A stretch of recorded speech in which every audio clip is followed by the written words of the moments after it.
오늘은 마태복음 5장 두 번째 시간입니다. 21절에서 마지막 절 48절까지 말씀을 보시겠습니다.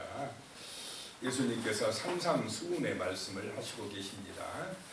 마태복음 5장부터 7장까지는 산상수훈이다 이렇게 말씀드렸습니다.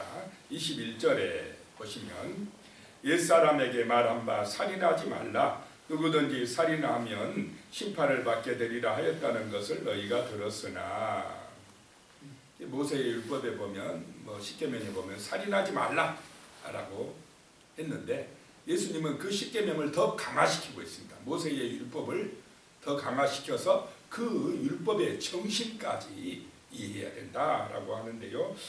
22절에 나는 너희에게 이르노니 형제에게 노하는 자마다 심판을 받게 되고 형제를 대하여 나가라 하는 자는 공회에 잡혀가게 되고 미련한 놈이라 하는 자는 지옥불에 들어가게 되리라. 모세율법에는 사람을 죽인 것, 살인한 것이 죄라고 이렇게 했다면 예수님은 이웃에 대해서 미워하는 마음을 가진 것부터가 벌써 죄다라고 하는 것입니다. 이 살인은 마음속에 있는 증오로부터 나온다 이 말입니다. 그러니까 마음속에 이웃을 미워하고 증오하는 그 마음, 그것 자체부터 없애버려라 라고 하는 것입니다. 그래서 우리의 마음이 천국이 되시기 바랍니다. 마음 속에서 그냥 이런 미움과 원망과 누구에 대한 증오심 이런 것이 자라나지 못하도록 내 마음의 밭을 옥토와 같이 말씀과 기도로 은혜 받아서 가꾸시기 바랍니다. 이게 이 겉으로 드러난 행위만 나쁜 게 아니라 이 중심 마음에 있는 그 미움도 죄다라고 말씀을 하고 계십니다. 23절에 그러므로 예물을 제단에 드리려다가 거기서 내 형제에게 원망 들을 만한 일이 있는 것이 생각나거든. 하나님의 제단에 나와서 예물을 드리려고 하는데 누구하고 이런 형제에게 원망 들을 만한 일이 내가 있어요. 그러면 예물 드리는 건 잠깐 놔두고 먼저 가서 뭐 하라고요? 24절에 보면 예물을 제단 앞에 두고 먼저 가서 형제와 화목하고 그 후에 와서 예물을 드리라. 그러니까 어떤 사람하고 이런 관계가 파괴되어 있는 상태에서 불화한 관계, 그런 상태에서 예배를 드리면, 예물을 드리면 온전한 예물이 안 된다 이 말입니다. 자, 지금 내 마음이 상해가지고 있고 누구하고 관계가 지금 안 좋은 그런 불화한 관계가 되어 있는데 예배를 드리면 온전한 내 중심에서 드리는 예배가 잘 안 된다 이 말입니다. 먼저 화목하고 와서 예물을 드려라 라고 하는 것입니다. 무엇이 먼저인지를 말씀을 하고 있는 것입니다. 하나님은 평화가 먼저인 줄로 믿으시기 바랍니다. 관계, 사랑, 이웃 사랑, 하나님 사랑, 이웃 사랑, 이것이 돼야 온전한 예배가 드려진다라고 하는 것입니다. 25절에 너를 고발하는 자와 함께 길에 있을 때에 급히 사하와라. 그 고발하는 자가 너를 재판관에게 내어주고 재판관이 옥리에게 내어주오게 가둘까 염려하라. 나를 고발하는 사람이 있으면 고발하러 가고 있는 중에 빨리 화해하라 이 말입니다. 하나님은 화목하고 서로 평화하기를 원하시는 줄로 믿습니다. 고발하고 서로 그렇게 분쟁하는 걸 좋아하시지 않는다라고 하는 것입니다. 그래서 복 있는 사람은 어제도 평화를 뭐하는 사람이요? 화평케 하는 자, 평화를 만드는 사람이 되라. 그 평화를 만들려면 내가 좀 죽어져야 된다 이 말입니다. 26절에 진실로 내게 이르노니 내가 한 푼이라도 남김없이 다 갚기 전에는 결코 거기서 나오지 못하리라 라고 하는 것입니다.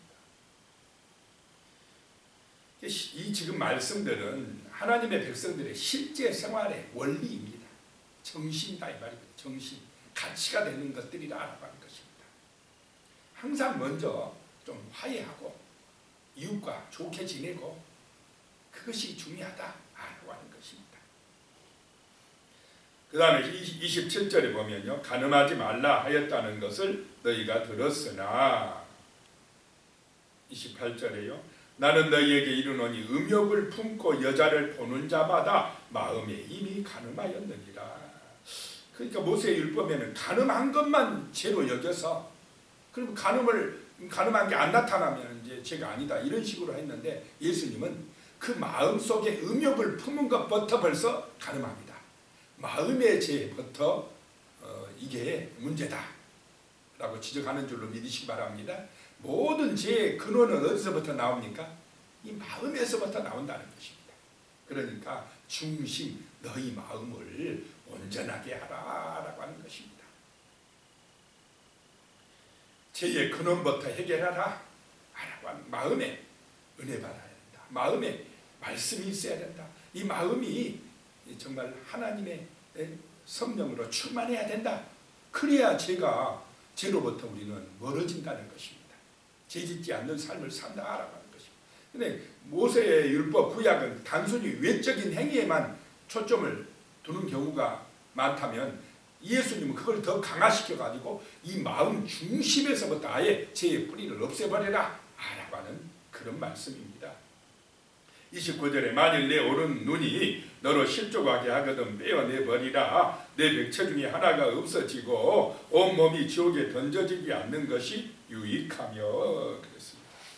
굉장히 과격하게 지금 말씀을 하고 있습니다. 오른 눈이 너를 실족하게 한다 말은 죄짓게 하면 차라리 이거 빼고 지옥 안 가는 게 낫다 이 말입니다. 사지 육신 멀쩡해가지고 맨날 죄 지은다면 차라리 앞을 못 보는 맹인이라도 정말로 그것 때문에, 그런 못 보는 것 때문에 하나님의 은혜를 사모하고 예수 잘 믿으면 오히려 그 맹인이 축복이라는 것입니다.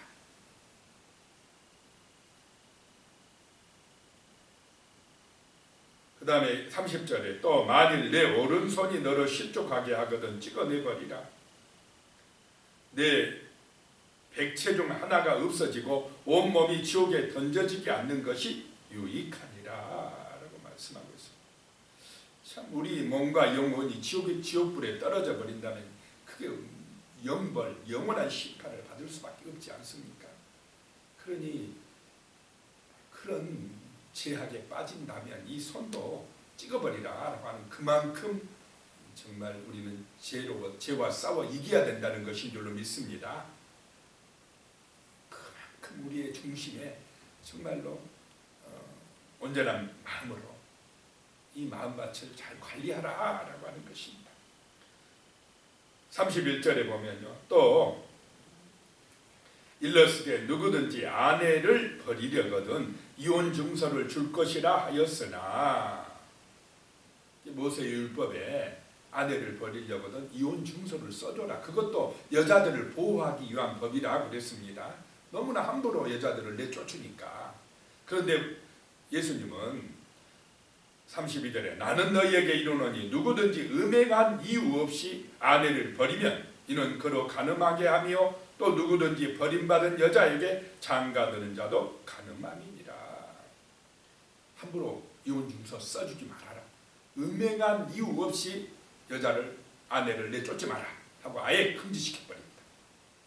자, 우리는 이 결혼이라는 것은 하나님 앞에서 뭐 하는 것입니까? 부부로 맺어진 것이다 라고 하는 것입니다. 그래서 함부로 여자들이 조금 실수하고 잘못했다고, 옛날 이 시대는, 지금 예수님 시대는 남자의 권위가 강해가지고 여자들이 조금 아내가 뭐 마음에 안 든 거 있으면 그냥 내쫓아버려요. 그리고 이혼 증서만 써줘버립니다. 그러면 여자들, 아내들이 얼마나 힘들겠습니까? 어렵겠습니까? 그러면 안 된다 라고, 음행한 이유 없이 함부로 내쫓으면 안 된다, 이혼 증서 써주면 안 된다라고 예수님이 그 모세의 법을 좀 더 강화시키고 있는 것입니다. 33절에요. 또 옛사람에게 말한 바 헛맹세를 하지 말고 내 맹세한 것을 주께 지키라 하였다는 것을 너희가 들었으나, 헛맹세, 거짓 맹세 하지 말라고 너희는 들었으나. 34절에요. 나는 너희에게 이르노니 도무지 맹세하지 말지니 하늘로도 하지 말라. 이는 하나님의 보좌임이요 35절에 땅으로도 하지 말라 이는 하나님의 발등상임이요 예루살렘으로도 하지 말라 이는 큰 임금의 성음이요 하나님의 성이요 라고 하는 것입니다. 함부로 맹세하지 마라 이 말입니다. 자, 맹세하는 사람 치고 약속을 잘 지킵니까? 막 겉으로 맹세하는 사람 치고 잘 약속을 안 지킵니다. 맹세를 안 지켜요. 진짜 잘 지키는 사람은 말하지 않습니다. 맹세 안 해요. 잘 못 지키는 사람들이 꼭 맹세를 해요. 함부로 맹세하지 마라 이 말입니다. 이 당시 유대인들은요 하나님의 이름으로는 잘 맹세를 못해요. 하나님의 이름을 함부로 부르면 안 되니까. 그러니까 약간 바꿔서 하늘로 맹세하고 땅으로 맹세하고 막 예루살렘으로 맹세하는 일들이 많았다 이 말입니다. 그런 맹세하지 마라. 지키도 못할 맹세 함부로 하지 마라 라고 하는 것입니다. 36절에 내 머리로도 하지 말라 이는 내가 한 터럭도 희고 검게 할 수 없습니다. 내 머리, 이 머리도 하나님의 것이고 그러니까 함부로 맹세하지 마라. 37절에 오직 너희 말은 옳다 옳다 아니라 아니라 하라. 이에서 지나는 것은 악으로부터 나느니라.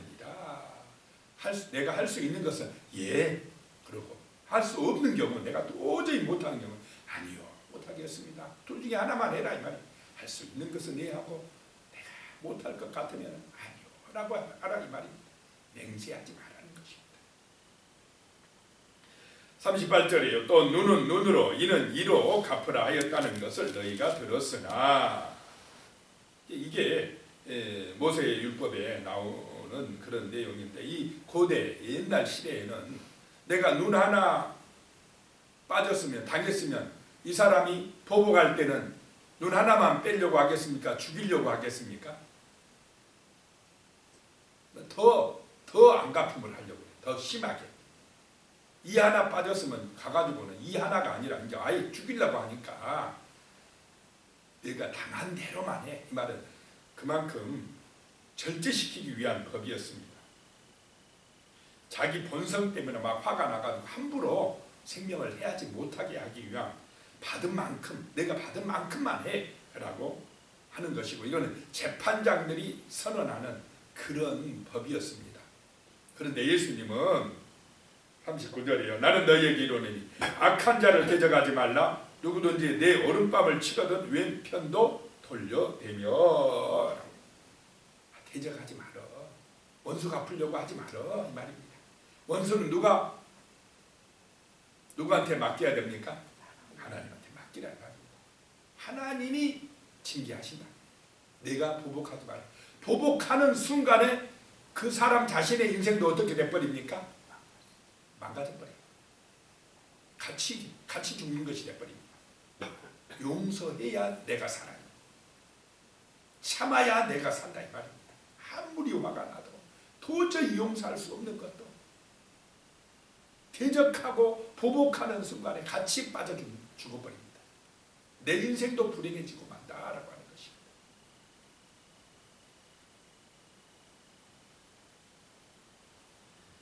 오른팔을 칠 때 왼팔까지 돌려대라. 용서하는 마음, 오히려 그 원수를 위해서 기도하는 마음을 가질 때에 하나님의 나라가 이 땅에 이루어진답니다. 그것이 예수의 삶이지 않습니까? 40절에 또 너를 고발하여 속옷을 가지고자 하는 자에게 겉옷까지 가지게 하며 자기 권리를 포기하는 것입니다. 참 이게 쉽겠습니까?